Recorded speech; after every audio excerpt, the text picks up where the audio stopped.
the backseat of a 1984 Holden Kingswood. It's time for Destiny Down Under.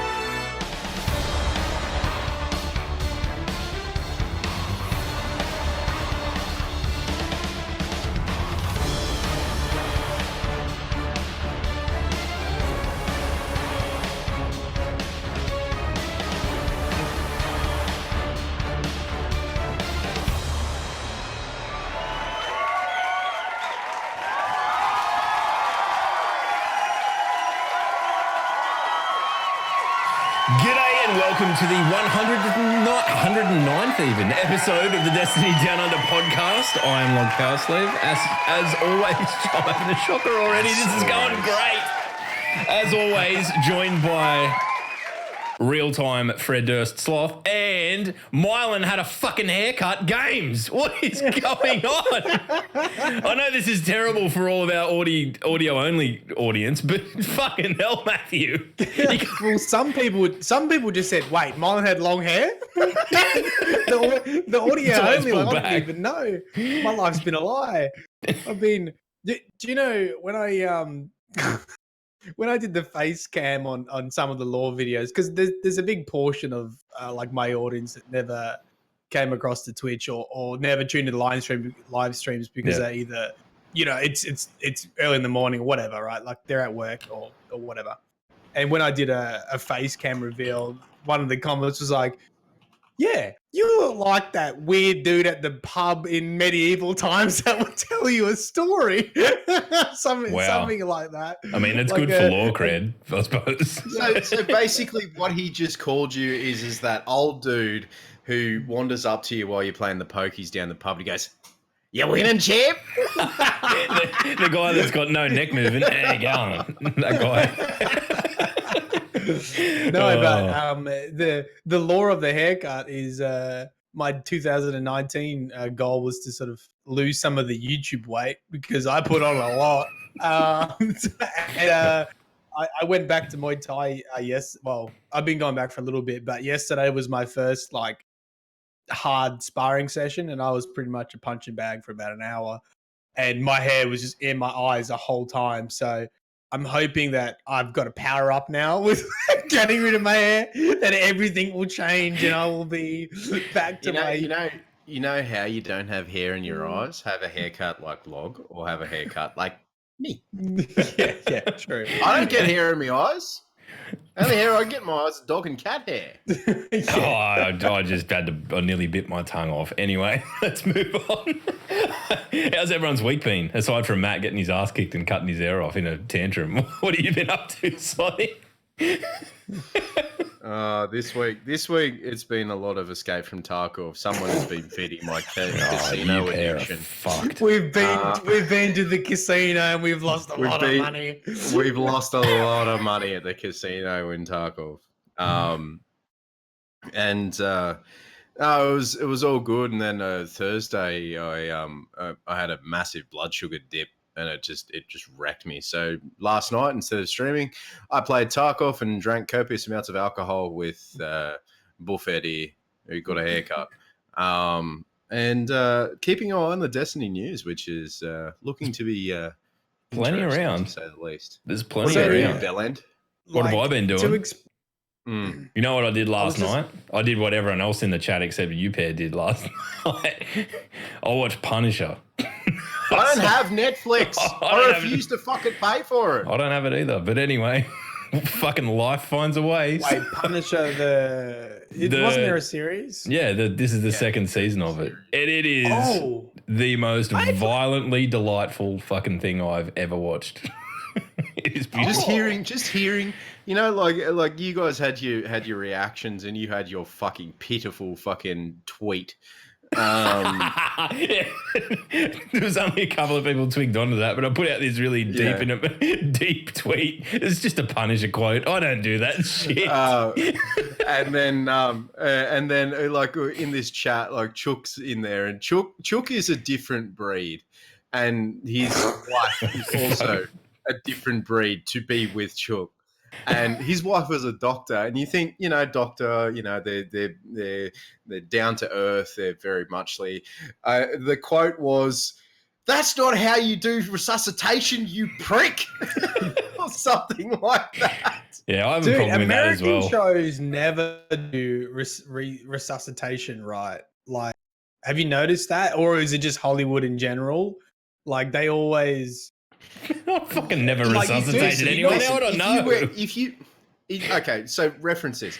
They will never ever do anything correctly close to correct because it ruins the whole immersion of it. Like when what's his name, Rampage Jackson picked up. No, it was Rampage Jackson. Who was the black dude in the Expendables? Luke Cage. No. I think Rampage was in that.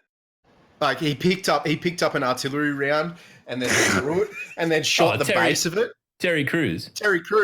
Yeah, Terry Crews. So he picked up an artillery round, threw it, and then shot the base of it with a pistol. Motherfucker, the fuse is in the nose cone, not in the fucking base. Yeah, look, but you know what? The rest of it is completely fucking plausible. Terry Crews could probably throw a car if he felt like it. So cool. Anyway, let's talk some fucking Destiny. We're doing the thing. We're doing the thing. We've all decided that we're not even going to talk to each other before the show anymore because we always come in and just basically it's 15 minutes of everyone riffing on each other and we think that's some of our best content. So we might as well try and start doing it at the start of the show. So if it gets really fast and aggro really, really quick, that's why. But there's been a heap happen. As always this week, there's been, the This Week at Bungie was especially poignant and all that sort of stuff. But I don't know, dudes. The other big bit of news, and this is just before we get into talking about the content in the This Week at Bungie, was Lowlines, Richard getting the community focus this week, and fucking well-deserved, mate, and an absolute class act too, because not only did he get the community focus, he dropped about as many names from the API community through the body of it as he could. So he got mileage out of it for his community, and look, mate, well-deserved. You're a legend, and good stuff. Actually, I'm going to hit that. Yeah, good. So, guys, if you haven't read the TWAB, that is Lowlines dev. What's Lowly the website? Dev. There we go. Lowly Dev. There we go. lowlydev.com.au/destiny. Tom tried to post it in there, but it was the bot booped him. But there's a link there if you're watching live and all that sort of thing. But make sure you go check him out. Buy him a Ko-fi. I think that's how it is, a Ko-fi. Yeah, it's. I've never heard of that. It's like Patreon, right? Oh, it's very similar. It's like a tip service without being subscription by the looks of things. Yeah, okay, cool. Subscription. Like, fuck, why would anyone pay for your content? But anyway, they don't. They pay for the artwork. They pay for cameras. Oh, sorry. That's well worthwhile. But mate, you just see my YouTube member numbers. I can tell you right now, no one pays for my content. I gave you some money once. It was the worst decision of my life. Hey, Matt's dropped too. That was a little thing through the week. Yeah, actually, I've been meaning to. So I don't think I talked about any of the plans for 2019 because I think I was keeping everything under wraps. But had the very first sponsor on Mylan Games channel, which was a doozy. It was mass drop with the Sennheiser gaming headset. So they asked me to have a look currently. At that. Yeah, which I'm wearing at the moment. So asked me to do a quick review for them, and I did. And yeah, that's sort of the. I guess this all spurred from basically, we went in Destiny 2, and I was like, I'm finally here, over 100,000 subscribers. Destiny 2 is going to kick a home run. They're going to learn from everything in D1, and then after a couple of months, it fell super. Sell out. It fell flat, and I was very much like, okay, well, I guess this is over for the channel. And so I'm hoping sponsors will help with stability. That will help with any lulls that happens in Destiny. Even though everything's looking bright, I think it would be a mistake to go, oh great, now Activision's gone. I won't have to prepare for any dips or troughs in the game. So this is sort of a way to prepare for that and to get me through any tough times, so I can just basically double down on Destiny. I don't think I don't think Marlin Games is ever going to change from covering Destiny lore, and this is sort of part of that plan. We're going to add stuff like Anthem's coming up. We'll add new IPs as they come through that are similar to the Destiny franchise and Anthem, and we did some Division early on and that kind of thing. But this is part of hopefully me building some stability for the channel and moving forwards. At the end of the day, man, like a lot of people will look at it cynically, but you've got to take it as you're running what's effectively an incredibly small business on your own, and you got to support yourself out of it. And as much as like these things are, some people do them in poor taste. I think that the other day your video, which one it was what were you talking about anyway? Medusa. Yeah, that's right. The AI and all of that, and Korea or however you say it. But I think you did really well. Your comments on that video, holy shit! Korea. It's Korea, but if you say Korea like a million times and you put it in a sentence, it sounds like Korea. All right, it's the accent Korea. too. I'm playing it. Korea.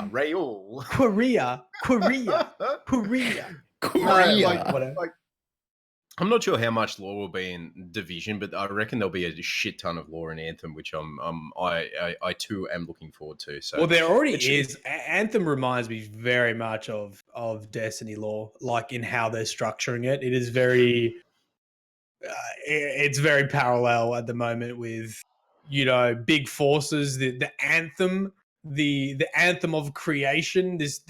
I don't know what it is yet. Well, just to go off on a little bit of a conversation about that, the first line of the lore or the first line of the game or something like that is we're on a planet where the gods didn't finish building it.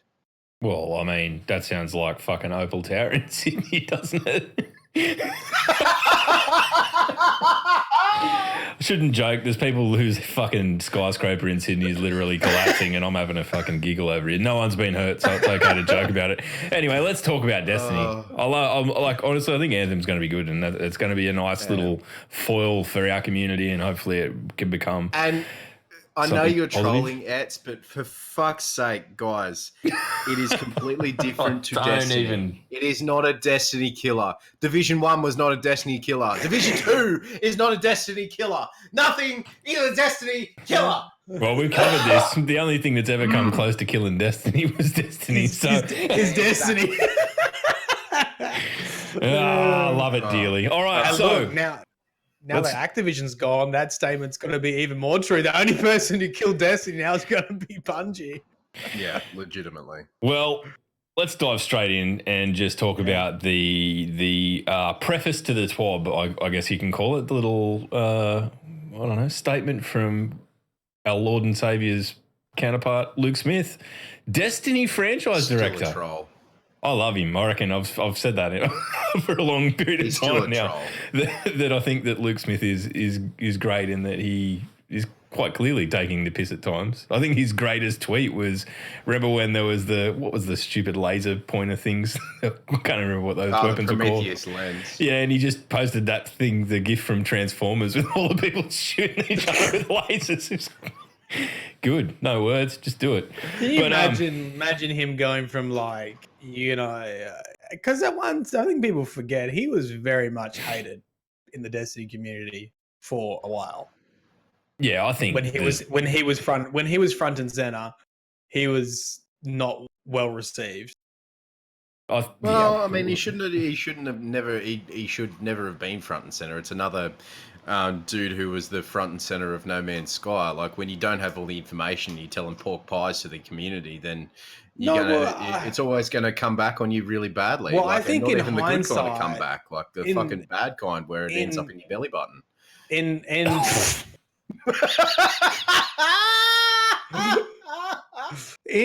hindsight, I just think in hindsight, he just didn't have a filter and he was very honest about things. And that rubbed people the wrong way as well. And you combine that with the trolly aspect of it. Him and Barry both have that in spades. The rickrolling of fucking the war mind. I won't ever forget that. That was up there. But Yeah. I think. Look, I mean, at the end of the day, he's clearly very passionate about the game, and he's our franchise director now. So I'm sure it's Well, there we go. Do we want to dive into his statement? Do we want to read it? I mean, the statement basically just thanked High Moon and VV for helping bringing the PC community to bringing PC to the Destiny community and all that sort of thing, and their swan song, air quotes, swan song of content will be that will appear in the upcoming season of Redacted. So that's the Redacted. penumbra, right? That's that's what we've been calling it. Penumbra. Yeah. Okay. So that's going to be the Callus finale. But hey, maybe. Well, we expect so. Yeah. When else is they going to fucking wrap it with Callus if they don't wrap it up there? Yeah, exactly. Man, I'm still waiting for him to wrap up the fucking Exo Stranger. Come on, man. Nah. Exo Stranger, she's dead. It never happened. But this quote right here. In Black Armory, we set the power requirement for the first forge too high. Too high. No, you didn't. Look. I think what we can take out of that is that they could have better managed people's entry into that content. I think that's what they've taken out of it. They're not necessarily saying that everything is going to be fucking base level, but I think that they do need to be more mindful of how people who are coming into new content that's set at a particular level that are well below it are coming into it. I think it's one of those things that, it's worth being mindful of. I don't think they're going to throw the baby out with the bathwater and everything's going to be piss easy or anything like that. That's definitely not the way they're going after looking at what happened with Niobe Labs and everything. So this is the thing is that this is the thing right here is that it was the vocal casual minority that were complaining about the power levels of the thing. And yeah, I was pretty underwhelmed with the release of Black Armory as well, because we just had to continue grinding the same shit. But you're grinding the same shit to get up to level. And fuck me, I only just got up to 650 like the other day.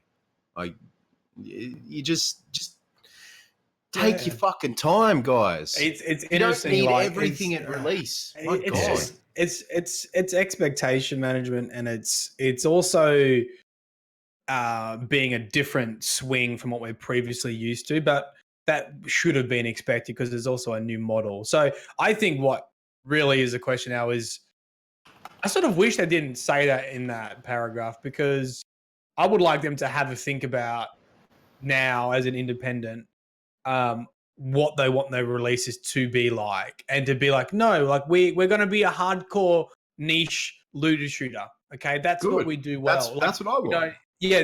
Like maybe it's okay to be like that, and we're going to lose a portion, but I guess now there's even more pressures to make sure that they have revenue streams. So it's like, unless they got new IPs and stuff coming in, like I sort of want Destiny to go down this niche path and form its own identity and go, yeah, you can't do content day one. Like you have to grind, you have to get in there. That's where our core gameplay is. But I mean, by reading that, I think, they also want to bring new players back. They want to bring everyone who's been burnt, and this is their next chance for a first impression. So I can't imagine them wanting to release season updates or DLCs, whatever you want to call them. They can't jump in and experience straight away. So I think this what they're saying there is we're not going to have a repeat of Black Armory. But I hope they double down on the I think that's exactly what they're getting at. They're not saying that they're watering anything down. They're just saying that they need to, what's the word? Convergence? A better point of convergence for our community that tackles these things in game. So for mine, I think that we'll probably see a little bit more intricacy put into how you can level to get into the content, or what activity you can do. Maybe there's a little bridging entry level kind of event thing that'll help you get there a little bit quicker, things like that. I don't think they're going to be, I said, throwing the baby out with the bathwater and going back to the drawing board and making it easy. The content's already been made. That's all we know. The content's already been made, To an extent. at least for the season of the Drifter. Yeah, so you'd fucking hope. Can I just bring to the audio listeners' attention, just in case you're not watching live, just to prove that we are Destiny Down Under. There's a current conversation in chat about the taste of kangaroo steaks. You know, it's funny. We're a funny country because most of the things we hold dear we also eat.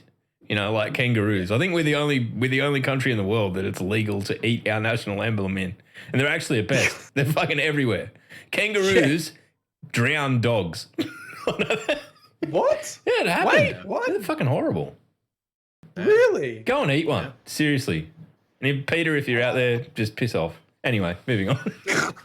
Speaking of Peter, Rick got blocked by Peter on his first attempt. Well, which was fucking, it was so good. Anyway. But no, like, also, guys, I've seen this a lot of late, like since the split, people coming up with fantastic ideas and weird and wonderful theories and all that sort of thing about D3 and this, that, and the other. Guys, for fuck's sake, don't get your fucking information from Reddit. Jesus Christ. Don't go into someone's fucking stream and get into an argument with someone about what's going to happen in the future. About what's going to happen when you're just a gamer, just like them. Just don't go, oh, you know, I heard this on Reddit. Look, this is and Reddit is the fucking like be all end all of the goddamn internet. Nah, this is my stance on stuff like that, right? I think, and it's a little bit like law, and this is how I think about it. I think it's fun to speculate, even on we speculate all the time on a podcast because it's fun to dream and it's fun to think about. But the balance is like, you have to manage your expectations too. And the other thing is, if you're happy to speculate, you have to be happy for people to question it and for people to have different speculation. Yeah, and a conversation. And that's like the law. Like that's like if you guys have ever seen like the times that I do get triggered, and it's probably only a handful of times like on stream. Bullshit. It's when someone's like, "No, that's not the law." I'm like, dude. The writers never intended for there to be a correct answer. I can tell you that. They had their own intention, but they're never going to tell you that. They want you to work it out. They want you to like, to make your own theories about it and to enjoy it and that's the fun of it. And I think this isn't the same. So, listen to others. Speculate. It's fine. It's fun to speculate about what Destiny 3 will be and what it will become and what we want from it. That's fine. But like, don't get into arguments about, no, I've heard this and this has been said internally and like, like, motherfucker. And take it from this is that unless it comes from the studio direct, because they are like Luke Smith is now the director there. The game director is there from in Christopher Barrett. Unless it comes from the fucking Bungie direct, take it with a grain of salt. For fuck's sake. Yeah. Please. I think we're in this kind of really awkward. We're in an awkward spot too with it all because when you think about it, we've got the better, like 9 months worth of content to roll out before we get to the point of anything that will probably have been developed independently. It's gonna be that's like at this point the end of the world, right? Like we don't know what happens beyond that. So it just is what it is. So really, I think from the three of us, we can all just say. Speculate all you want, treat each other with respect, listen to each other's opinions, and just calm the fuck down a little bit. Except for me, I'm never going to calm down. Yeah, I'm also angry man. Horribly angry man. And the other thing I took out of that conversation is that I am definitely making an alternate YouTube account to go in and argue with Matt about law. Yes. Dude. Make sure. So, if you haven't read Luke Smith's letter in the TWAB, now the last passage of his letter, This is. I don't know if he's being a troll again and trying to get everything, trying to get everyone up into a, stir him up and all that sort of thing. It got me. When I look ahead, under the collar, I'm not wearing a collar. When I look ahead and think about Destiny and where it could go, I see a bright future with roots in a memorable past. Not everything has been lost to the dark corners of time. See you soon. Little vault of glass Easter egg in there. How good was Vogue? You know what? He's like, you know what? I'm just gonna sprinkle a little bit of nostalgia on that. Well, he did it. He did it with the release too. His only tweet about the Bungie being independent from Activision was just Guardians make their own fate. That was it. Yeah. So I mean, he is the game director. He also made the Vault. If there was any raid in the history of the game that they could bring back, what do you reckon people would want it to be? Probably VOG. Would it be a great? Would it be a great introduction? Did you see Etz's comment in the chat? No, I mean, sorry. Bungie are moving out of their parents' place. Maybe they'll get a great job, nice apartment, or maybe they'll end up hooked on crack and living under a bridge. I've got a fucking odd community that watches this show. Imagine Luke Smith though. Like it's a pretty massive achievement. Like I don't know how long he's been at Bungie, but to see the ups and downs of Destiny and likely to have seen decisions made that were outside of his control, to go from, helping make stuff to being a director and then now to like a franchise director. Like he now can make really big decisions on like, no, this is what this franchise needs to be good. Like that's a fucking amazing journey. Like that guy we won't get an interview with him. Someone needs to interview him about that journey, right? DCP, get on that. Yeah. Like I would love to hear this story from Vogue to franchise director. I think that would be really cool. Yeah. They can do that now. They're not going to have any red tape from marketing. Yeah, Activision. Hey, doors always open. Doors open. But so just moving into the Sandbox, like it's fantastic, this whole thing. I like the title of franchise director. It also means that the other IP that they're doing with NetEase might also be a franchise as well, because there's not a singular. Oh no, it's Destiny franchise, isn't it? Yeah. Destiny franchise director. Yeah, that's what I mean. Yeah, so he's the man for Destiny. And honestly, as much as people who are cynical about where D2 was when it launched, and probably rightly so, and saw that, Luke Smith and Mark Noseworthy and that were all over the launch of Destiny and sort of have, as it's rolled on, been working in the shadows, probably working their absolute asses off to make things like what happened last week happen and things like that. But I think there was a lot of external pressure on what Destiny was meant to be when it was released in Destiny, when Destiny 2 was released and in the making of Destiny 2. So for mine, take with a grain of salt that personally, I see this as a fucking incredible thing and I'm happy for him to be in that role. Yeah. So, yeah. Yeah, I was going to say, like, now that we're speaking about it, I think, to have someone who's been there from the beginning is such a huge asset. Imagine if it was like someone, even if it was someone who had been there and wasn't really well known to community, I think having someone who has been in the spotlight and then hasn't been in the spotlight, but still been working very hard behind the scenes and has seen the ups and downs of Destiny, have seen what worked and what didn't, like 100% is the best asset to have, like, absolutely in that role. That's cool. Well, I mean, it's the future is bright when we get to the edge of the world in September, and fall off the edge of the world and head down towards the turtles and the elephants. I don't know why, but I just had that fucking stupid Michael Bolton Jack Sparrow song top of my head. Oh, this is the tale of Captain Jack Sparrow. Oh, I'll tell you what, I've got a headphone in here and a headphone here, and like everything that goes on in between is just fucking frightening. Let me tell you. Anyway, let's move on. All right, so We've got some Sandbox updates. Sandbox won't be the only aspect of Destiny 2 receiving a quality of life. Changes in the next update. Changes to the Black Armory based on player feedback are as follows. Ballistics logs will now no longer be removed at reset. That's awesome. I did not know that was a thing. I know we've covered it, but until we were playing together, and you're like, "Oh, I don't have any ballistic logs left." So like, they probably got deleted through one ear and out the other. Like I didn't realize that was the case. So that's always fun. Fun. The stack limit of ballistics logs now increased to 5 per character. Yeah, I like that.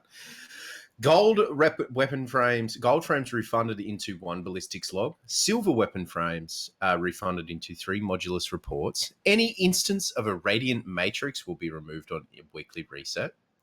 Players should stop experiencing the issue where frames are missing from Ada's inventory from a week-to-week basis. I had that last week.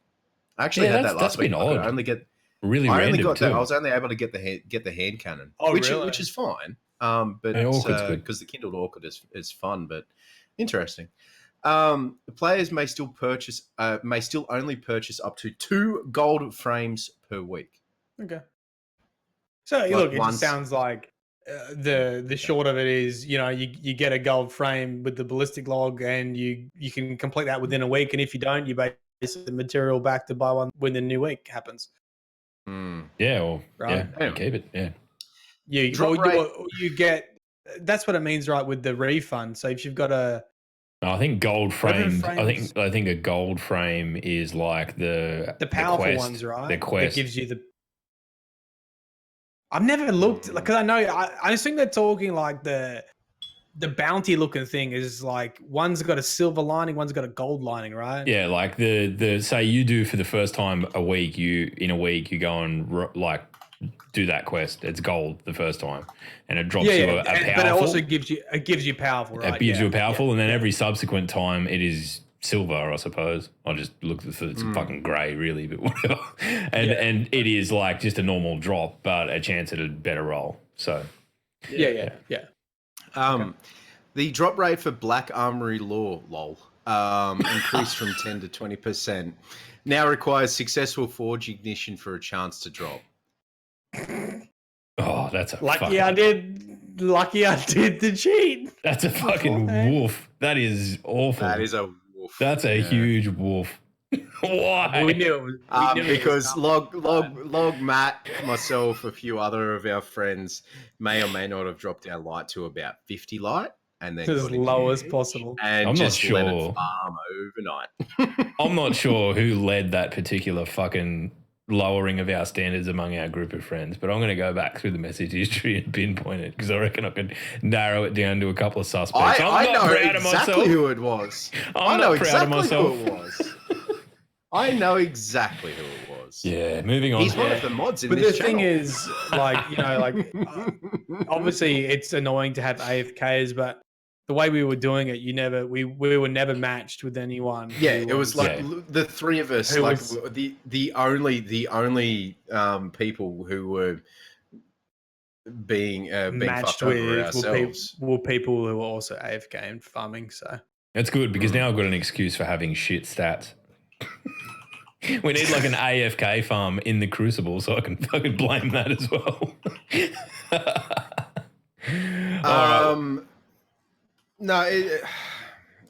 The other thing now, just talking about the AFK stuff, people are starting to AFK in Gambit.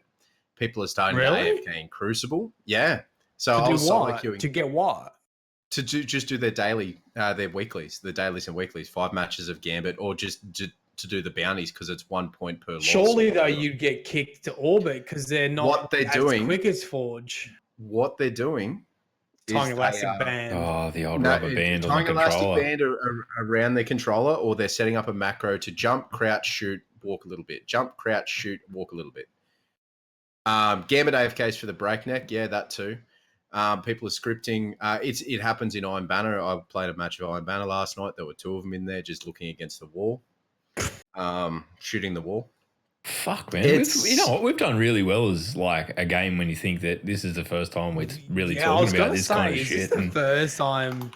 And do you reckon it was because of the Forge? People realised like, hey, we can get shit without doing anything. I mean, it was like And then now the people are forges like, were like a "Oh, gateway to AFK. Yeah.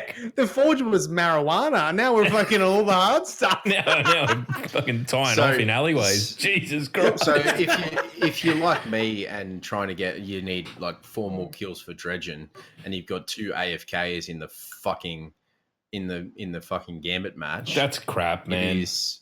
That's crap. Yeah, look, if you're out there and you're affected by AFKs, tweet at the DDU and take a screenshot. Don't send the screenshot to us, but keep it for your own posterity so that you will know in a year's time who these mother cluckers were. Yeah, and then we're all in the screenshots for AFK farming the bloody forge. No. I would never do that. That's shit. Yes. Yeah. The quest step that requires players to defeat high-value target on Nessus no longer requires the player to land the final blow. That's nice. That was rough. Modular reports and ballistics logs will now go to the postmaster if lost. Cap on modular reports still at 15 per account. Yep. 4 emblems will be awarded when completing a forge, no longer requiring a specific bounty to be completed. Okay. Fair enough. Acceptable. Yeah. Now, the big one. The big dun dun dun dun dun Sandbox Part 2 Judgment Day. Dun, Yeah, dun, I couldn't think of a better title, so I just went with that. The greatest movies of all time. Do you know what I thought you were doing? I thought you were doing EA Battlefield then, not Terminator. Chat? That's a Anyway, yeah, someone said Battlefield 4. Fucking my Judgment God, Day. Matt, go and watch Terminator 2. It's a shit film, but it has a fantastic soundtrack. Do you know what? It's a fucking rubbish film. No, it's not. It is the worst Terminator film. Is of nothing all time. sacred with you? First, Fred Durst is under attack, and now Terminator 2? I remember.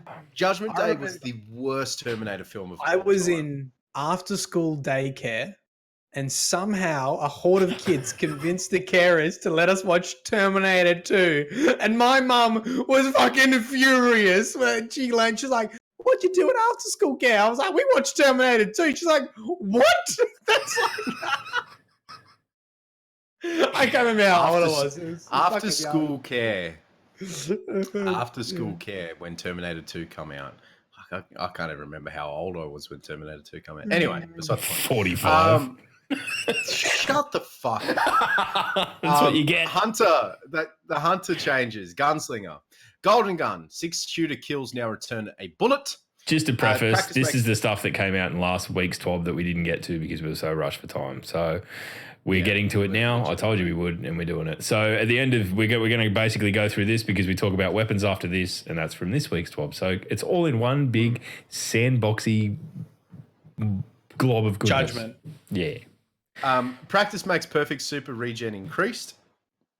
Blade barrage. The damage is now heavily weighted. Hold on. So six shooter kills return a bullet. On precision kills, yes. On precision kills. It doesn't read that way. That's how I read it, that it's precision. Why would you say precision? Well, the 6-shooter isn't an instant kill, is it? Yeah. Is it? Is it? I don't know. No one plays Hunter here. We're lost. We need Hunter. Yeah, Golden Gun though. Yeah, Golden Gun. Yeah, it's I didn't realize the 6-shooter was a. I didn't realize the 6-shooter was a one-hit kill. Yeah, of course it is. Yeah, it just used to be over really quick, so you had to use it quickly. That's pretty impressive. Oof. So you pretty much could get a team like just keep going right until. Do you reckon we're going to see a montage of like a team wipe and the team respawns and they've still got their Golden Gun and they wipe them again? Someone's surely going to do that. I hope so. Some smart ass will be able to do that. These changes look good now. I'm going to preface this by saying these changes look good now, but give it a couple of weeks, people could be complaining that we need to nerf this, we need to nerf that, we need to nerf this. It's fucking Destiny, man. That's what this game's about. Like, I think Jotun was available for about 3 hours before someone wanted to nerf it. Nerf Jotun. Dude, Jotun looks insane. Oh, I'm so fucking cranky. I haven't got it yet. How do we get that again? What do we have to do? We have to farm. You get it off doesn't it come off a bounty? The rare bounty or something? Log, I got it last night, mate. Bullshit, you did. Did you get it last yeah, night? I'm fucking talking shit. Oh, God. So you did. Right. Anyway, The moving Blade on. Barrage. The damage is now heavily weighted on the delayed explosion instead of the knife impact. Now deals self-damage if the knives explode too close. Thank Yay. fuck for that. Thank fuck for that. Fix the bug where the knives are I've never seen that. Track allies. I have. It's pretty The damage is Um, now heavily weighted on the delayed explosion. Yeah, so What? when the So knives what does that mean? If you hit them directly with the knife, they won't die instantly. What it is at the moment is that if you are hit with the knife straight away, you're dead. just It's die, like right? being Yeah, hit yeah, with yeah. the Sentinel shield. You Yeah, will yeah. die. Yeah. But then now they're weighting the damage towards like if you fling it like fucking 40 miles away and hit someone, it's not the damage is not from the knife hitting you, it's from the explosion. That's going to look really cool because I imagine the knives are going to stick in you, right? Like they'll just be Depends like how popping much out of a difference Guardians, there is. This is blow also up. the thing. This is also the thing. like- If they're that's like like right on Telesto. top of you, if they're right on top of you, they fling it at you. You jump up to them and go, hug!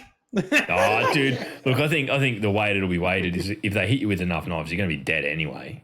But they're probably like it will stop that because that's the thing that about that super in particular. That like if you've been making a fist of using it, good on you, whatever. But it's just that you come around a corner and it's just like the most panic super of panic supers. It's more panic super than Fist of Havoc at this point. These people just like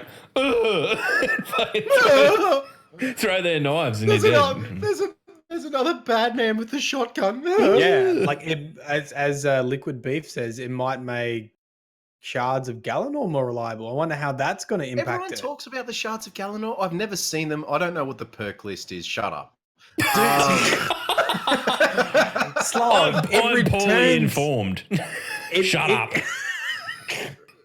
It returns your super energy, man, with the Yeah. Blade Barrage. Yeah, so you get it up more. But it's like, frequently. I don't know, it's like a random number every now and then. It doesn't always fully return it depending on how many hits you get. So it's going to, I don't know, I have to read the perk myself. Actually, Maybe what we I'm should going to just do, dudes, delete hunters out of the game. I'm gonna on the opposite tact of that, I'm going to open up. I'm going to put the chat on screen so that we can, we'll do this as a bit of an open dialogue, right? Like if you've got something to say on the changes as we get to them, say it, and we'll read it out or either ignore it if we think it's crap. Anyway, moving on. Yeah. The Golden Gun change brings increased uptime for your super. For Way of the Outlaw, this means a skill-based mechanic to extend it. For Way of the Sharpshooter, it's the ability to earn your super more quickly. Yay, so there's going to be more hunters in... No, it'll be right. Night Stalker changes. Mobius Quiver. Entire damage bonus is applied on the first hit instead of stacking and multiplying. Increased tether radius and lifetime made it easier to fire successive tethers. So basically... Tether's going back to being a one-hit kill on hit impact. I think it should be. If you're good that. enough to hit with it, I think it should be a one-hit kill. Yeah, fair enough. Spectral Blades. Damage resistance in stealth decreased. Yay. Duration of super while invisible slightly decreased. It needs to be hugely decreased rather. Yeah, that's a tough one. I hate facing them, man, because they're so fast. You can't get away from them. It's like the new version of Tickle Fingers, like where you hear it go off. You're like, oh. Favorite thing. You know what my favorite thing to do with Spectral Blades is? Go into PvP. Armamentarium, 2 suppression nades. When they come towards you, just suppression nade your foot. You're suppressed, but you've got a shotgun. You're a pest. That's what you are. Some men just want to watch the world burn. I do. I really do. All right. This is step 1 for the Shadow Shot. We intend to keep improving the way it works. For this pass, we're focused on the Mobius Quiver quality of life. Pole Dancer changes. Super damage is now more heavily weighted towards the heavy palm strike attack. No attack damage was reduced, but much of the added damage for this super went into the heavy attack. Lethal current bonus damage increased. So heavy, because you've got your light attack and your heavy attack with your pole. So no attack damage was reduced, but the added damage just added went damage to the heavy attack. Okay. Mm. Okay. Fair enough. Cool. What? Why? I don't. So the combos work better. It's I not a don't know, very I don't wide. play It's not a enough very Hearthstone. widely used super, is it? Like you don't see that real often. You're just The rolling around only the time I Crucible. have So seen, the only time I've seen someone use Arcstrider is in Life of a Hunter video by Hush. That is the only time I've ever seen anybody use an Arcstrider super. In yeah, PvP. not everyone's fucking harsh either. No, I know. That's a different thing. Yeah. Dude's a beast, but. I don't know. Now- I mean, if it's we're- anything that's going to bring sort of like that's what I look for in these changes is that like supers that aren't quote unquote the meta being sort of brought up to be a little bit more competitive or offer a serious option as an aside. So hopefully maybe that's something more in line with making it more useful in PvE, right? Like it might not make that much difference in PvP, but in PvE it could be a good boss cutter. So who knows? Right, the good one, Titan, Sunbreaker, Sunspots double the damage of burn on enemies. Sun Warrior buff length increased from 3 seconds to 5 seconds. Now increases all outgoing damage, and Burning Maul slam radius increased, and Slam Fire Tornado improved homing. I didn't realize the tornado had homing. Yeah, There it's you go. super slow. Sentinel, super damage is more heavily weighted on the heavy shield charge attack. No attack damage was reduced with the added damage with the super went into the heavy attack. Cool. I'm happy. Yeah, Wait, much- so this is like where you do that like running jump with the shield, Yeah, No. where like the shoulder charge shield thingy. Is it the shoulder charge? I thought it was. Well, that's I thought the it was heavy attack, right isn't it? mouse button, and the throw is the light attack. Yeah, The heavy throws light is- attack and is the shield bash, right? Yeah. Yeah. Okay. Yeah. The shield bash is. I don't think there is a specific shield bash outside of the combo in Sentinel, if I remember correctly. Striker Titan terminal velocity. Now 3 tiers of hang time.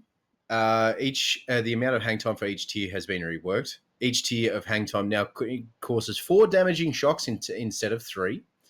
The damage for the hang time bonuses have been increased significantly. Light shoulder attack super cost is reduced by 85%. Trample can now trigger point every half second up from every 1 second. Oh, wow. Yay. Oh, wow. I don't know. It'll be interesting to see how much that really adds up to, because they're kind of those sorts of perks that you really don't ever go in to think about how you're going to make the most of them. But oh yay! Wait, hold on. The light shoulder attack reduced by approximately 85%. The super Yeah, cost? so when you're in your super, Look at these other like- fucking changes like 5%, 10%. Oh, what did Titans get? 85. What? It's a fire sale, so son. basically, like if you slam with your Titan, it uses up a fair chunk of the bar. If you shoulder charge with your Titan in super, it also uses a fair chunk of the bar. Okay. It doesn't use anywhere near as like the shield throw on Sentinel doesn't use anywhere near as much it's as the bringing it more back in line with that. It's bringing it in line with everything else, and it's going to be fun.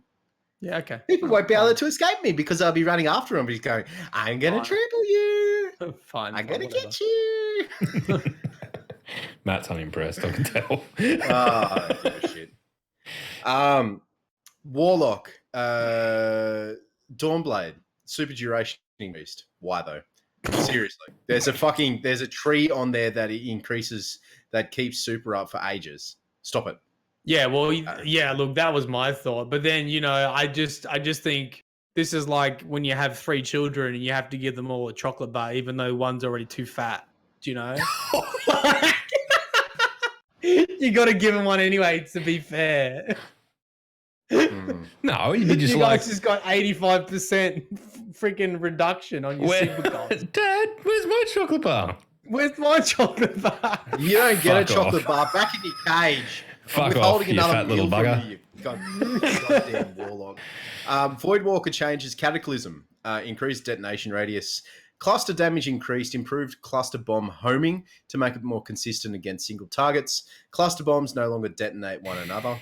Vortex, linger damage increased significantly. yeah, that actually did need it. I've been able to walk through a vortex, no issues. Yeah.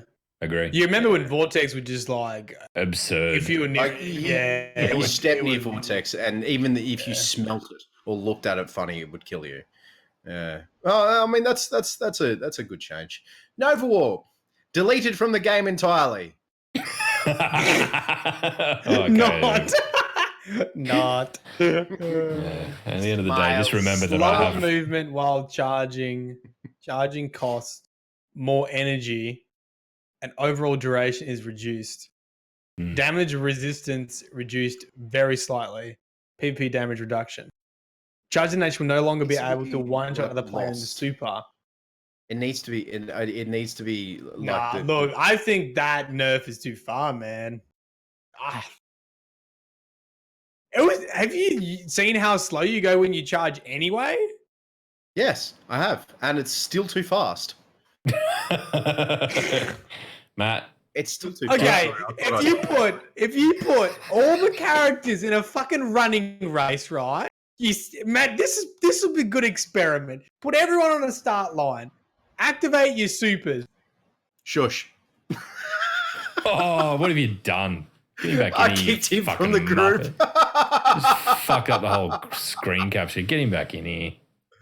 Yeah, I'm getting it.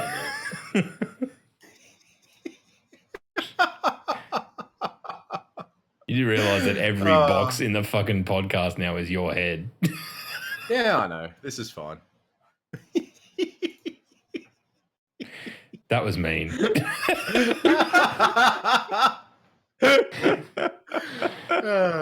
No, look, Matt. Good one. That's revenge for the bloody music we were playing over Sloss rants yesterday. Well. Look, yeah.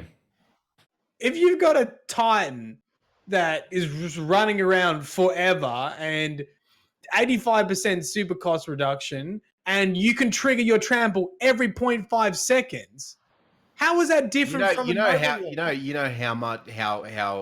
many trample hits it takes to kill another super? 3. We're not talking. What about just someone who's not in their super? Well, I mean, it's a shoulder charge. It's going to kill you, but so is handheld supernova, isn't it? Well, Yeah, if and your a heaps issue bigger is range. with damage against other supers, well, then that's what should have been gone, not The blast radius for Nova Warp needs to be, as far as I'm concerned. I agree. My honest opinion The needs to be blast radius is the thing that should have been nerfed. The charge time needs to be. You need to be slower while you're charging. If you don't fully charge it, it's not a one shot. It is a fucking one No, shot. it's fucking not. If you Yes, it is, man. No, I will fucking prove this to you. If you go up to someone and they've got a tiny bit of distance and you just tap left click, it is not a one shot. You have to charge it. I will prove it. Okay, let's go on a custom match. All right. What is this? What is this? I don't know. I like it when Matt gets passionate about stuff like this, but it's good. It's good. It's Charge fine. detonation will no longer be able to one-shot another player in their super, provided it has damage resistance. Good. I did think that was a little bit bullshit. Like when you see the videos, It shouldn't be. the videos of people like arcing in with a Titan melee and they just go thump and fucking kill them just before they hit the ground. Yeah. I don't know. I mean, then again, if you're good enough to do that, I suppose, but whatever. I'm not going to. You know, as far as I'm concerned, Nova Warp can just be removed from the game along with Hunters and Warlocks, actually. But, you know, that's just me. Destiny 3, Titans. Yes. Sorry, let's stop. Stormcaller, the changes to Stormcaller, Storm Trance, increased number of targets for Chain Lightning by 1. And that will be sent out on the 29th of January. 29th of January is when all these are happening, so that's good. We'll quickly jump into weapons and blast through that. All right, Log's going to take you through. I'm just saying that the Warlock. Oh, no one cares. The Warlock nerfs and buffs are very small compared to all this shit that's happening with Titans and Hunters. All right, that's all I'm saying. Just defending the Warlocks out there. Go back to your roots, Matt. Be a Titan again. Yeah. Just shut up. Just shut up or fuck Yeah, off. what are you Ideally, talking about? both. It doesn't matter. You have one shot shoulder charges that you don't even need a fucking super for, and you're angry about someone in their super one-shotting you? And what Get the fuck out! What about handheld supernova? Hey, what about handheld supernova? That's legitimately a one shot. And people can hold on to that for the entire time. Don't even Handheld start with me, Matthew. supernova in the sky. Anyway. Mum and Dad are fighting again. All right, Log's going to take you through weapon archetype changes and all that sort of thing while I go get another fucking whiskey and orange juice because I am starting to feel the effects of tequila. Wow. Okay, that's fine. Logic. I'm worried about him, Matt. Mate.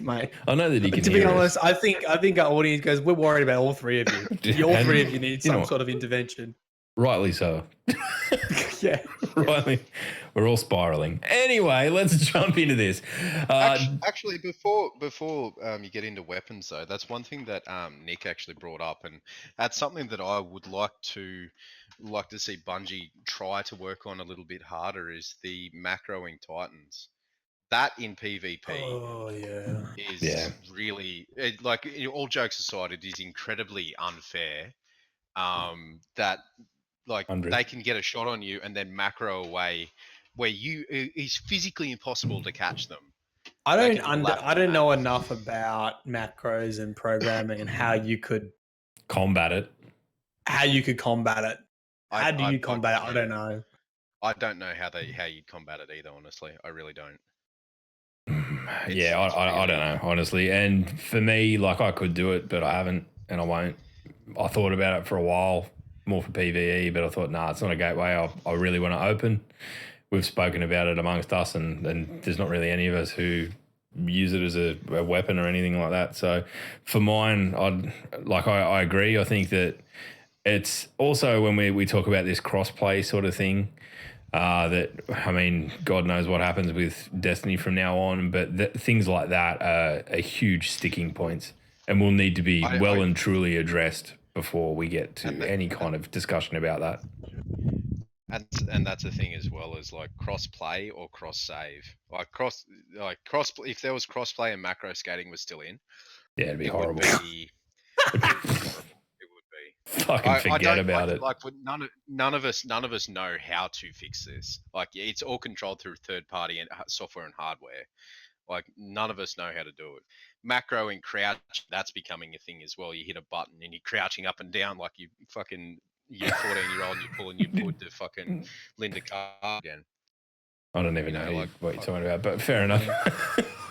So let's brought it back to having a wank again, so that's fine. Let's dive into some weaponry stuff, okay? So designer Victor Anderson, and I believe you have to say it like that, like you're an agent in the Matrix, has a rundown of their goals and changes being made to reach them. So basically what they're trying to achieve with weapon changes is buffing underutilized weapon archetypes, adjusting hot button weapons in PvP, including Telesto and Wave Spitter. Jesus Christ, I'm shit at this. Wave Spitter. Tedesto and Wave Spitter. Avoid PvP adjustments that will negatively affect PvE efficacy, whatever that means. In summary, the design philosophy is to keep the sandbox feeling the same, but tune damage separately dependent on activity where it makes sense. So that's the kind of nice thing that we'd like them to be doing, right? That seems fair enough. I don't know. I really don't know how they're going to independently adjust weapons for activities because it's all one singular sandbox. I don't know how they're going. That's been the issue with Destiny since the dawn of time, man. I think the solution is to not take PvP so seriously. I think just to have fun in there and for it to be ludicrous. No, You should write a Reddit post about that, man. Yeah, Matt, get on Reddit. Maybe people will take you 100% seriously, and because take me more serious than my trash tier content. I knew that was going to come up at some point, but I wasn't sure when. I'm glad it came up then. Right, let's actually do these weapons. Auto rifles. Damage increase for rapid fire, adaptive, and high impact frames. They find that auto rifles are a little unforgiving at the ranges we ask you to use them in, especially given that, the special weapon changes. And as a result, they're increasing the damage to offset the higher risk. So it's been a while since we've had an auto rifle that was an absolute melting masterpiece, right? Man, I just want to hear that ting of the Suros in the Crucible again.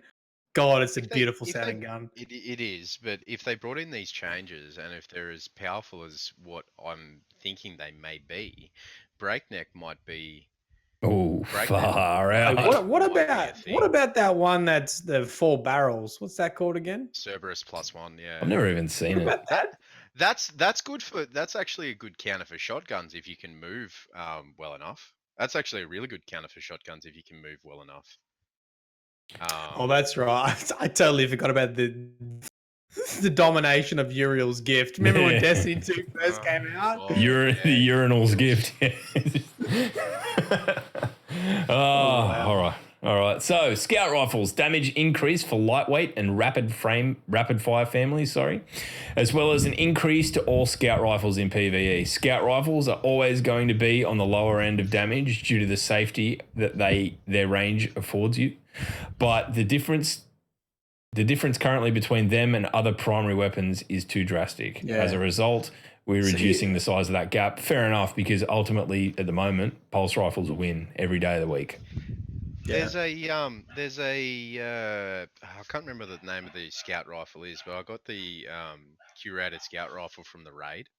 Yep. That's got a really fantastic roll on it, and you can use it in certain situations, but it just doesn't compete with any other weapon. And people have been saying this, and I'm not sure how true it is, but that they really debuffed. Like they really. I don't like the word nerfed, but it's the only one that I can think of because I'm hungover. They really nerfed scout rifles to make bows a little bit more prevalent. Do you remember? I think it all came out of MIDA. Remember when MIDA was everything? Yeah. And then it was kind of like MIDA is everything, and there was a couple of other guns that were really fucking strong too. And then it was like, guess what? Now MIDA sucks, and so does every other scout rifle in the game, and that's kind of where we've been for the last year or so. So, do you know what? When I read stuff like this is exactly why I'm a goddamn hoarder, because it just reinforces it might not be good now, but it could be good later. Like, this is why I hoard live shit. in fear. Yeah, live in fear. But I just had a flashback to like the pinnacle of scout rifles. Do you remember Vision of Confluence? Oh God, yes. It was a monster. Yeah. That was like, that was like what I ran. Vision of Confluence. Nameless Midnight, MIDA, all those things that were in beginning of D2 as well, yeah. The beginning of D2, yeah. Yeah. Okay, yeah, good. All right, sniper rifles increase the damage of the rapid fire archetype to be able to kill in 2 body shots. That is going to be a big one in the Crucible, I think. That'll make a big difference, and you'll see a lot more use of them, I'd assume. Although snipers are still finding success, we believe that allowing you to clean up a kill easier with a sniper rifle will allow the sniper to have that success at more ranges and in more situations. So that's right. There was a few games of Iron Banner last night where people were using the Bite of the Fox, which is a primary sniper. And my God, they like that thing, like with a decent roll and with decent aim, that thing got me more often than a shotgun did for a few games. It was actually really good to see that people are moving away from the meta per se and trying to get better with other weapons. Well, if that's the case, and you're seeing that now, once these changes come in, if it is, I'm not sure what the actual setup of that weapon is, but if it plays into it, Jesus. I think it's good. I mean, as I said before, with all these sorts of things, like, it's just the thing that I like most out of it is the freshen up, right? Like the guns that you've been using, and like I use pulse rifles and shotguns, right? That's really it at the moment. Occasionally a hand cannon. So I'm looking forward to using something else. You know what I hate seeing on in my inventory, like equipped? What? I hate seeing the Ikelos shotgun, and I hate seeing Thunderlord. They're great weapons, don't get me wrong. Yeah, but they've kind of become But those. I mean, with threat level now, I we've got the hate option seeing. for the Ikelos, but they're so good that they're really hard to pass on, especially with something like Gambit. You know, you Yeah, can kind of get like away with it's it in the Crucible if you want to play a different play style. You, But you can't beat a well with 3 people with like Kelos. no, not at no, all. Like, you really It's- can't. and especially if you've got Lunar factions on, you're reloading constantly. Like, You know, like it's. I'm really sick. Like they're great weapons, but I'm really sick of seeing them. Yeah, and And I think that's that's hopefully that's the Yeah. path that we're Yeah, starting to walk here yeah. is that yeah. there's these things bring a little bit more variety. I don't think that. Yeah. I mean, Thunderlord's incredible, and it should be incredible. It's a heavy exotic, but fucking hell, like you go and try and invade in Gambit these days, and all you're gonna do is get Thunderlord shoved down your throat. It's hard. That's Thunderlord or Queensbreaker. one of the two. You know, like I've been trying to get Dredgen for about a month and a half now, and I've been stuck at like 3 kills, 4 kills. I'd still need 4 kills to get Dredgen. in the Guardians in a super. Yeah, no one invades with a super anymore. They invade with Queensbreaker, or they invade with Hammerhead, or they invade with Thunderlord. It's true. You know, like I don't think that's what was intended. I mean, really, when Gambit first or they launched, that invade was what with everyone was bloody, doing. Supering as they went Blade through, right? Barrage. Yeah, or they invade with Blade Barrage, and they panic blade at the fucking platform where the primeval is. True. Yeah. Anyway. This shake-up, if it's a good shake-up, I'm going to be pretty looking forward to it. You know. I think most people will. I mean, there's not too many people death gripping onto the current meta to say that they don't want it to change. All right, so we've got a handful of the changes coming to exotic weapons. One of which I'd completely forgotten existed, and the other one you will see in every fucking Crucible game you play. So, Legend of Acreus, remember when that was an absolute blight on the Crucible? You couldn't go anywhere without getting your face blown off by it. Well, they're going to make it better. I mean, it's still a heavy shotgun, so really it should be heaps better. It should be an absolutely ferocious, horrible monster, right? do you know but it's what? just not. Like this is exactly like, look at Legend Acris. I think this should be the life cycle of exotics, right? They come out, and when exotics are first released, they should be powerful within that context. And then as the game evolves and more guns come into it, more things, they should slowly fade away. And then they need a buff to bring them back to everything else. Yeah. Like that's cool for me. Like to see, like it was popular, that's it what was they're useful, doing, man. and then it sort of faded off again because they brought everything up. And it's not about like absolutely smashing and nerfing other stuff. So bring everything up to that level, and then it slowly fades away, and then it comes back, and people are like, oh, it feels fresh again. Oh, that's cool, man. Like I like that. Yeah. I think it's I agree. So they have increased the damage and bumped up the range slightly. I mean, if you've come off on the wrong side of it, you'll know that is fucking scary. If you have fully worked a Legend of Acreus, yeah, you've earned it. It should be strong. It should be strong because you have to do like 4 or 5 prestige raids. I don't know if I'm up to prestige at the moment, but I think it's just normal to get the tokens to then unlock, and then I think it's only one completion, but I could be wrong. Yeah, but this change right here, log the Telesto. Yeah, I mean that's another one, and that needs to be brought down. So the PvP damage will be brought down to match the standard fusion rifle charge rate. So I think, I mean it has been a standout for a hell of a long time now, sort of since Forsaken dropped, right? Telesto has been the best though. That's been the mantra. So I think that it'll. I mean, look, I don't like seeing any weapon get nerfed. I think we've all seen guns that we love get crushed that way and things like that. So. Nerfed is such a shit term as well. I hate the term nerf and buff. Do you know what's like just down? Interesting in my head? I know they need to do things at the same time because they're a company, and you can't just do little things and seem progressive. But I would love for it to be more of a like, before we nerf stuff, why don't we just bring a bunch of stuff up first and just see how that changes the gameplay. Because so what sort of happens is you sort of do it from both ends. You bring other stuff up and you drop other stuff down. So the gap between them remains the same. And really what you're trying to do is like level stuff out a bit more. But all you do is you just swap what's at the top and the bottom. I think they do. I think they do try and come at it from that perspective a lot more these days. But I mean, like credit where it's due. Like and to call a spade, it is a hell of a long time between fucking sandbox updates. True. Yeah, that's the other thing, right? That's one thing. And maybe that's what they test internally. It's at least once a season. It's at least once a season. Stuff. Yeah. Okay.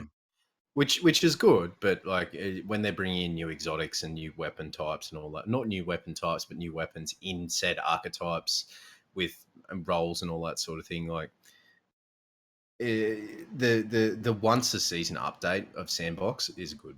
I like it. As much as I hate the meta at the moment, I like the fact that the changes are coming in, which is good. Yeah, totally agree. Trace rifles. Now, this is an interesting point because, like as I said before, Queensbreaker, Crooked Fang, they like to. They're very, very heavily used in PvP in attack and defense. I don't really like. I'm not a fan of the. Wait, trace rifles. Is that Queensbreaker or is that a fusion? No. Yeah, I was thinking the same shit. No, it's lasers. The lasers. Wave Splitter, Cold Heart. Yeah. Prometheus. Fucking. I was thinking the exact same thing. I was like, Queensbreaker, and then what are they called? What are they called? They're not linear fusions. Yes. Increase the minimum amount of ammo you could receive from special ammo boxes. Trace rifles have a pretty rough time from keeping ammo reserves in Crucible, as it doesn't have access to the scavenger perks.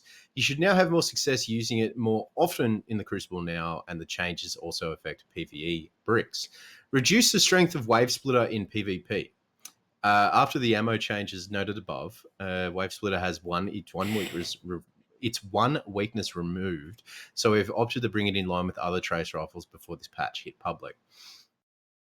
I haven't seen a trace rifle in PvP used effectively since Prometheus laser tag weekend. Since laser tag. Since laser tag week. Wait, hold on. We don't have Wave Splitter on PC, right? That was a but I mean, it's has it come to PC now? No. Keep. I mean, if the Wave Splitter is really, really strong and all that sort of thing, keep it to the PlayStation. Keep it on the PlayStation. You can have it. Yeah. It's like that. Remember the Undying Mind Strike? Keep your 30 FPS and your fucking Wave Splitter. Undying Mind Strike. You can have that back. That was horrible. Yeah. That strike. You can take that map on the Cabal fucking air freighter too. Like Jesus Christ, get it out of here. What is 1,000 voices a counter? It's a linear fusion, isn't it? I don't know. No, it's not a linear fusion. Is it a linear fusion? I think it's a linear fusion.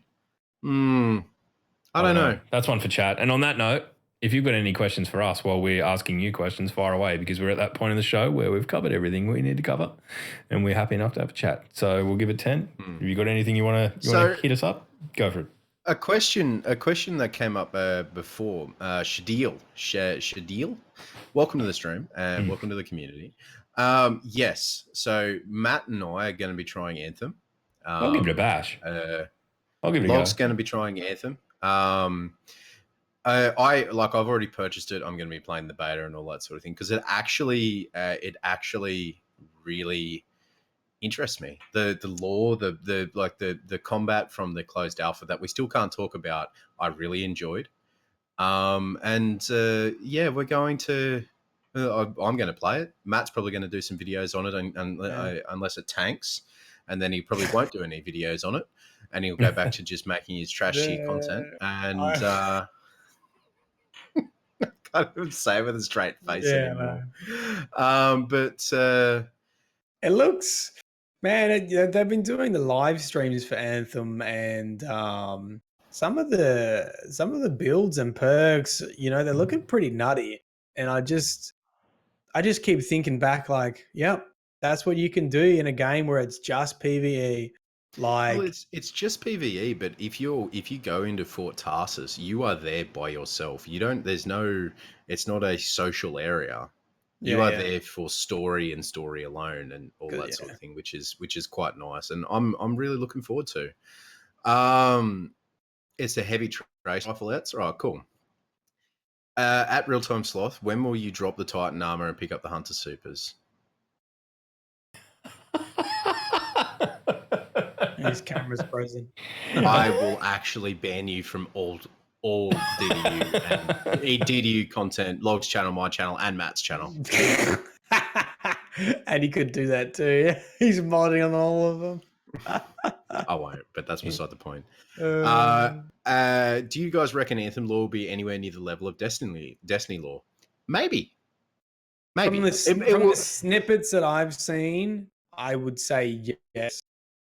There's a lot of volume. Destiny has a lot of volume, and even on release, there was the Destiny Grimoire is still going. Like, do you know, Yeah. like I'm still quoting that shit from 4 years ago. Like, there- you know, there's a there- lot of stuff there. There is things in the Destiny Grimoire that are still prevalent, as Matt said. They are still prevalent. He's still quoting them. But like the Warlock armor piece that said the City of Dreams, that was like a preface to Forsaken and the Dreaming City and all that. So that was in D1, fuck's sake.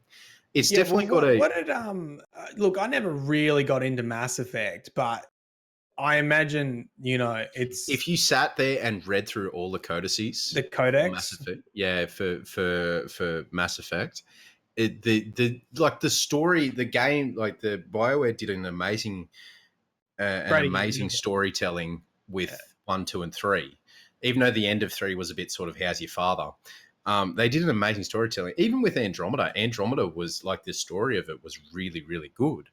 They're very good at storytelling, and if you want to go into the lore, it is there. It's not as hidden as Destiny because it's all in the codices, and it's pretty much straight to the point. It doesn't really give a lot of room. It's not a lot of room to move for discussion points, if that makes sense. So like it's not like Destiny where it's neither a here nor there. We can have a discussion about it and maybe agree to disagree and all that sort of situation. But yeah, Cool. it's a big fucking codex. It's a big in codex. Mass Effect. Mm. Yeah, interesting. Cool. reckon Well, the- I hope so. I hope so. I reckon Because the from lore in what I've Anthem's gonna be seen, really like good. game, like I think these call it a looter shooter, like third person looter shooter. I think it's going to be very similar to Destiny. You're going to have your story. You're going to have missions. But there's only so many things you can do with cooperative that's not a raid. There's only so many different ways you can say wave defense. There's only so many different ways you can say like collect object A, take it to go- place B. Go to the Defend place this and shoot bit while the we mans. hack the. There's only so many different ways you can say it, but what really separates those kind of games is like the universe they build in the background. And from what I've seen, 100%. I think Anthem. If you looked at any of the trailer, they just released a story trailer today. Oh, yeah. I'll have to have a look. Sorry, 2 days ago, 17th. And that had some really big overarching questions and very similar to Destiny. It's like, we don't really know what's going on here. Yeah. Honestly, I think it's question- good, and I think like a lot of people will assume that, given we're a Destiny podcast, that we kind of have that like Anthem thing. But really, I don't know. I think Anthem, if it comes in and forms a serious competitor to Destiny, I think that's the best possible outcome. Because think as it long gives as us it- something as long else to be as- doing. It gives both like anything great. It's like Nintendo and Sega in the 90s, man. Like I honestly believe that those two companies were made better by the fact that they were in competition with each other. That was what competition drives innovation and growth, and it's a good thing. So don't let anyone long tell as you Destiny- that anything's going to kill You anything have- or any of that shit. It's you, a good. you, It's you a good have thing. to imagine that of the 800 plus employees at Bungie, that they'll be picking up Anthem to play it to see like what it's like. God, to see, like it's not like they're like, no, that's the competition. I'm not fucking playing that shit. Like they 100% will be playing it. Yeah, exactly. And if it leads to innovation and stuff, I'm all for it. All right, what else have we got? As long as it's not a hard copy. Destiny Down Under, has Log gotten the creator's emblem yet? No. Two. From Freak Gaming, Saint Rage says he wants Unreal Engine 4 in D3. No. Engine wise, a Destiny 3 may not be on the cards for a very long time. Let's just take the question at face value. Explain to me what is the benefits of Unreal Engine, or what games is on the Unreal Engine? Do you guys know? I don't know. Unreal Fortnite, Tournament, isn't it? Fortnite. I think Insurgency was Unreal Engine too, right? Insurgency is Unreal Engine, yeah. Fortnite. What's anything close to Destiny that was on the engine, like that aesthetic? See, that's the thing. There is nothing close to Destiny. Oh, the thing that I will say is if you put Destiny on a non-Bungie proprietary engine, the gunplay isn't Destiny gunplay. And that in itself is why I play Destiny. I just think it'd absolutely shit the bed. I think that, look, they've probably got a bit of work to do on their engine. I know that ultimately we're playing on an incredibly evolved Halo Reach engine right now, but man, I don't think that I just don't think the Unreal Engine's the answer, because I've never played a game on it that I'm like. I think it's very hard to comment on the engine when you don't work there.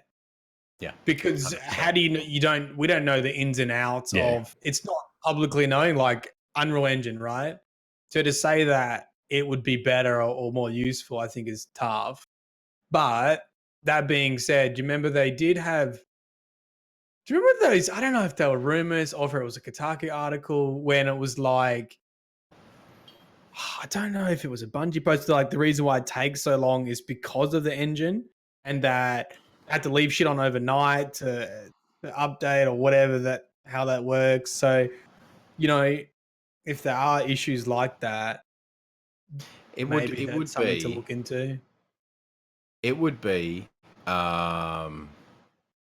I don't know why you got bopped by the bot there, Ostra. I don't know why. Sorry about that. We've got a very zealous Nightbot. Sorry, we've got a very, very look. I don't have anything against the Unreal Engine. Please don't take it that way. But I've never played a game that has been on it that has that really satisfying gunplay, and that's kind of the thing that Bungie have always had in their favor, going back through all of the Halo engines and everything, and they've always worked on their own engines, as far as I know anyway. So I am not willing to sit here and say that, I want all of a sudden for it to be something else. I think it would change the core feel of the game.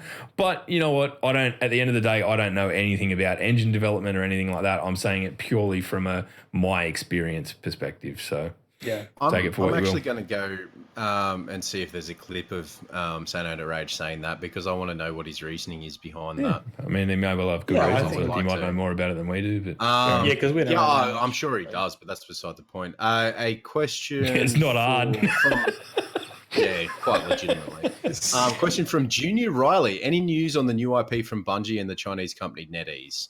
No, there is no news whatsoever on that at the moment, unfortunately. Yeah, not that I've seen. It sounds like Mylanta for the internet, doesn't it? NetEase. If the internet's got an upset tummy, it could fix it. What's the shit that unblocks? What's the tablets that unblock you when you? No, we're not going down. No, we haven't spoken about. You started season 2019 talking about my anus. Don't you fucking start giving me this shit now, Power Slave. Peppo for the web. You're not my real dad. I do what I want.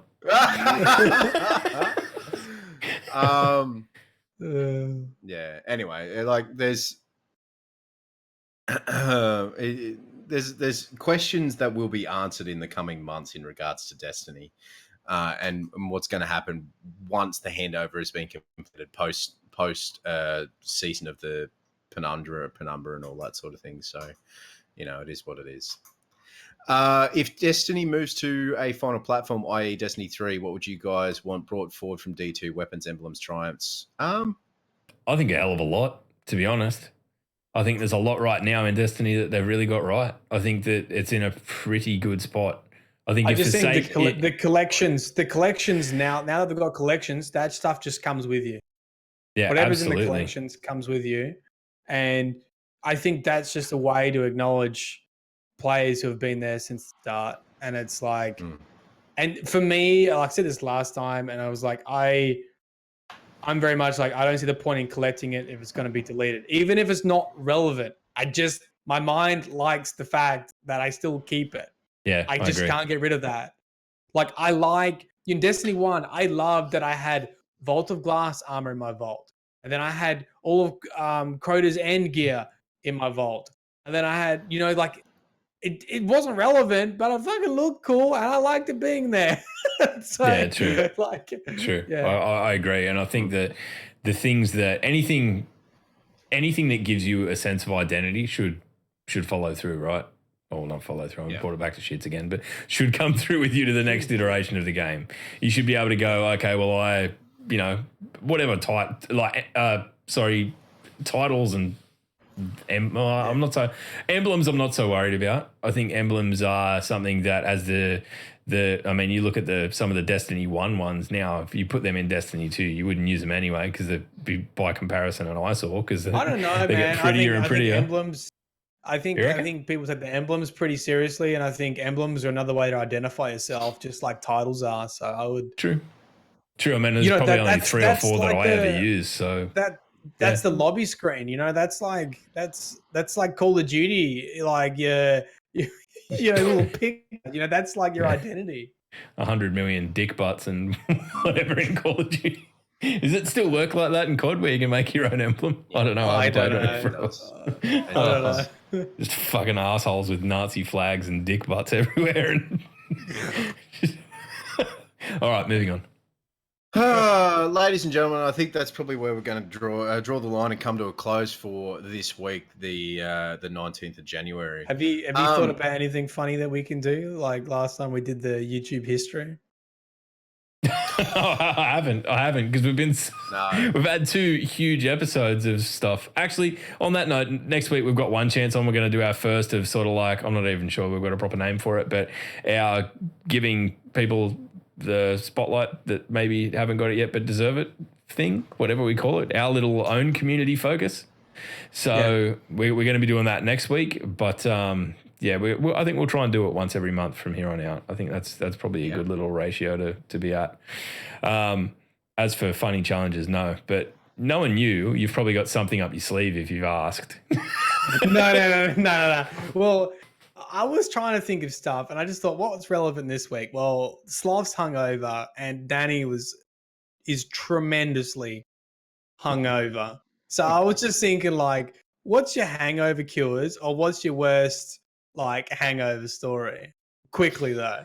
All right. Like, you reckon that we should do that? I've told this story once, so I'll go through it one wee little time. The last time I got drunk on tequila.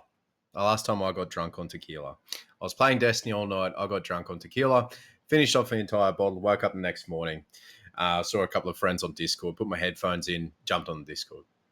Hey, Sloth, how you doing? Yeah, I'm hungover as shit. How you going? Yeah, you're going all right. I was like, fuck, I'm hungry. I also need to go to the toilet. So I got up. I knew this was going to involve the toilet. Nah, I got up and I was just like, where's my leg? I have a prosthetic leg from the knee down. Where's my leg? I don't know where my leg is. And my friends on Discord are like, what? I said, I don't know where my leg is. Look at your knee. Then look below your knees. Your leg there? Yeah. And look, where's your leg? Where's your leg? I was like, I don't know. I misplaced it all the time. It's like my iPad. And then they lost their shit at that. And I was like, oh, for fuck, whatever. I grabbed my crutches and I went to the bathroom, got something to eat, went outside for a cigarette. I noticed that the barbecue lid was askew. I'm like, why is that? What? Why? Why is that? Lit up a cigarette and I was chatting away. I was like, why is that askew? Lift up the barbecue. There's my carbon fiber prosthetic leg on the cooktop of the barbecue. I'm in Discord. Guys, I found my leg.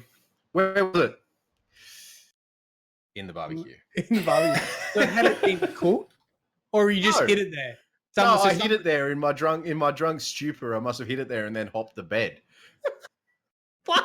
What? Do you know what that reminds me of? That scene from Step Brothers where they sleepwalk and they put all random shit like in the oven and the fridge, and there's like pillows in the oven, and there's like it's like a dude, where's my leg?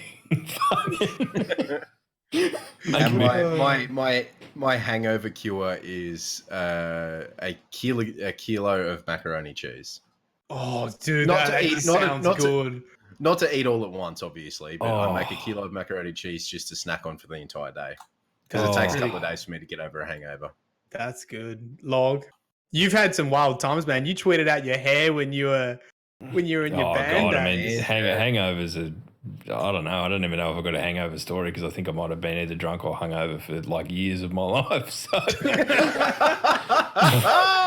you don't get hangovers if you don't stop drinking. But I don't know. I mean, I'm not going to get into like fucking spewing and stories and all that sort of stuff. But when we were over in Hong Kong with the band and stuff, we sort of set up base there, and that was a very, very. I came home shook from that.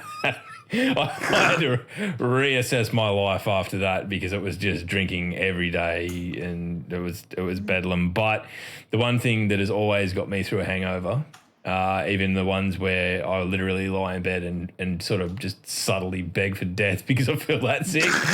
The Keg will tell you, he's done the run for me a couple of times when I've been literally too fucked to move, is that a Powerade and a Cornetto is Log's go-to. Yeah.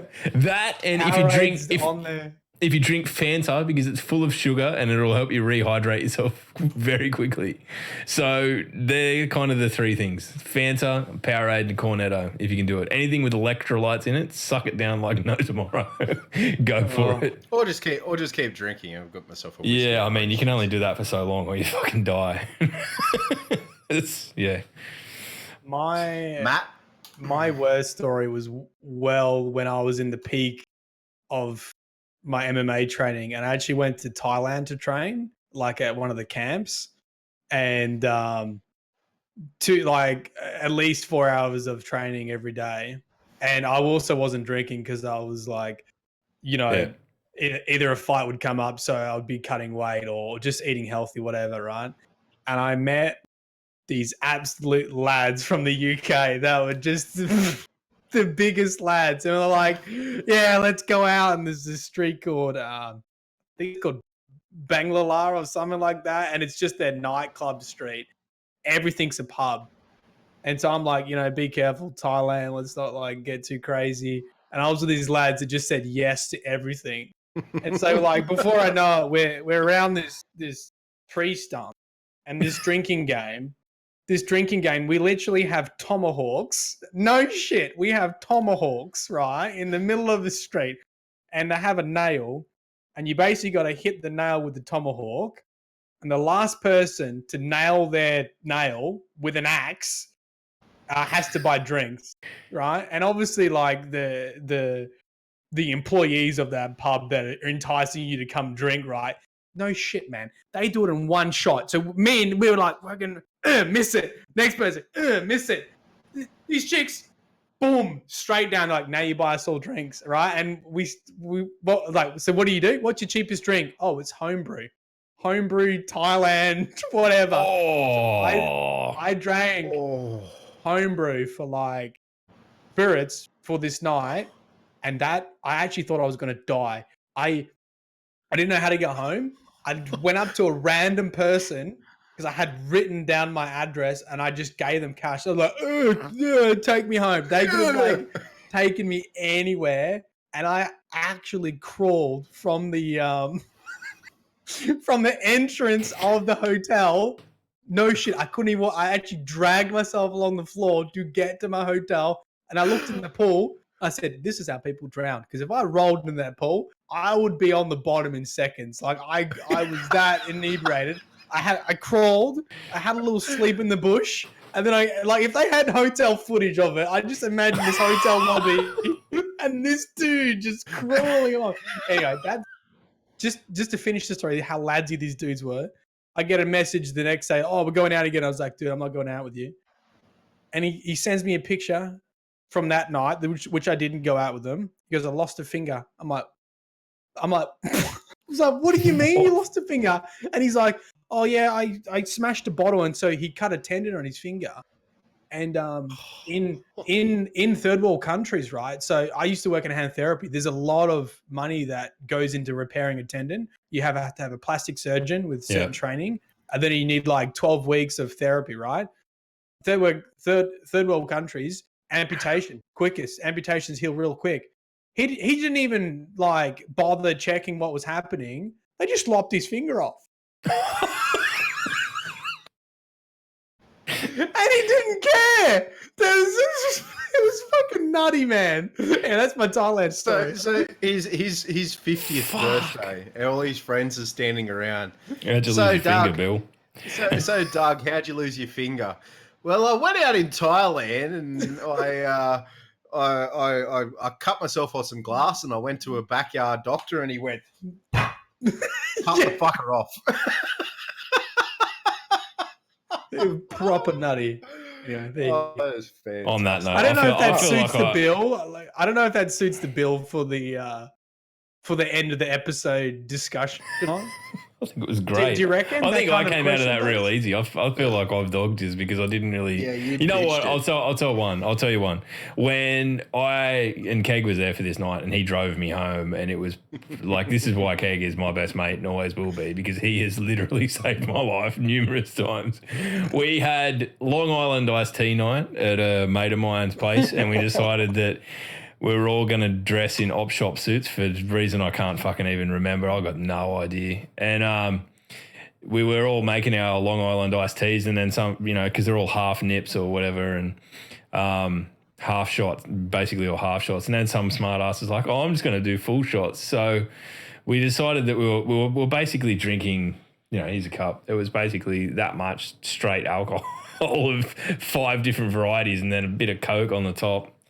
And I, me being me, I normally lead from the front with all matters alcohol, and ended up, I don't know, it was probably about 9:30 at night. We're all planning on going out. I didn't even make it out.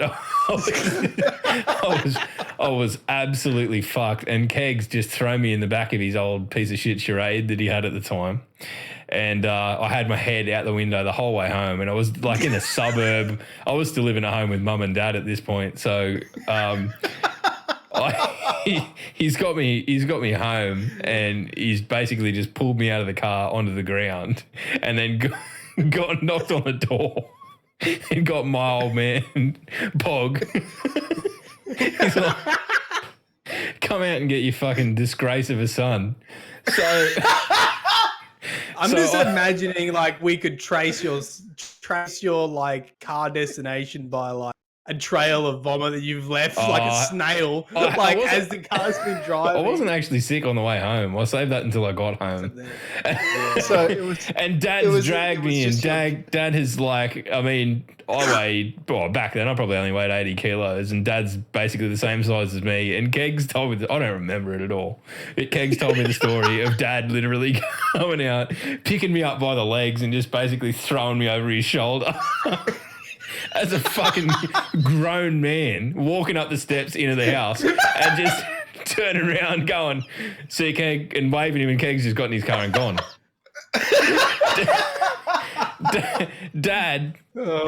Dad's course of action was to just get me and throw me in the bath. Because it was, dog's balls obvious that I was going to be sick, I imagine. So he threw me in the bath. And basically went, I think he chucked a bucket in there with me, but I ended up, I was crook all over myself. I woke up at about 4 o'clock in the morning, and I had no idea where I was. And I was in like the bathtub. And do you know what he said? I thought someone had fucking stolen my kidneys. I felt that sick. Yeah. I felt like I was dying, and I was still absolutely flogged drunk. So I just started like yelling out. And I think, what were you yelling? Help! I was just And anyway, Dad's come in because he's probably been expecting this. Because anyway, him and Mum have come in, and I can still remember Mum's face and just the sheer disappointment on her face. But Dad came in and he got the head because we had one of those, the showers that have the head. And he's just pulled it out of the shower and he's talking to me going, calm down, you fucking idiot, just hosing me off. I'm still in a suit, mind you, like just in the bath.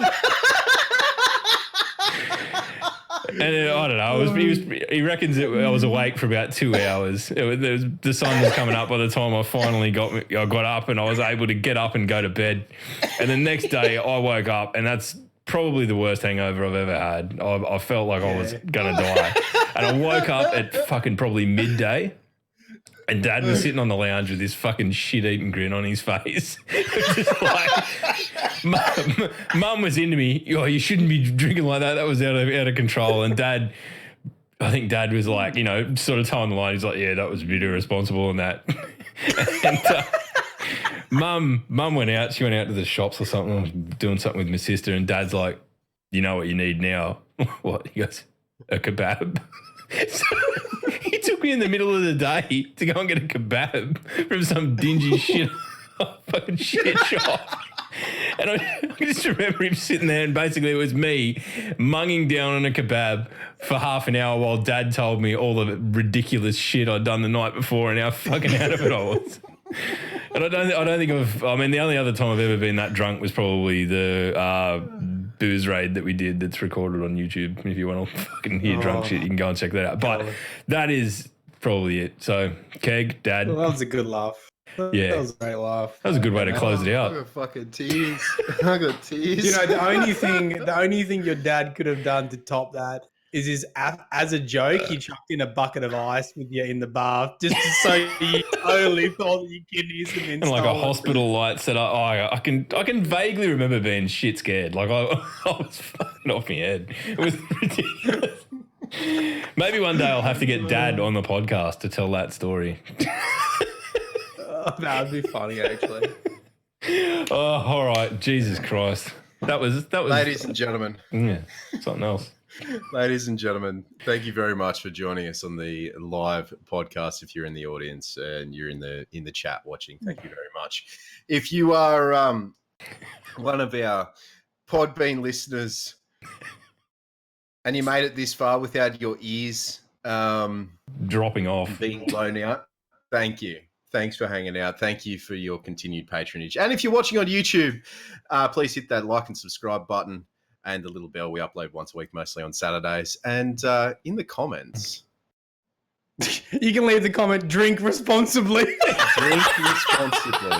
either that or leave us your most horrific story on the Terps. One of the two. We don't write want a tale. I'll read Either it. or.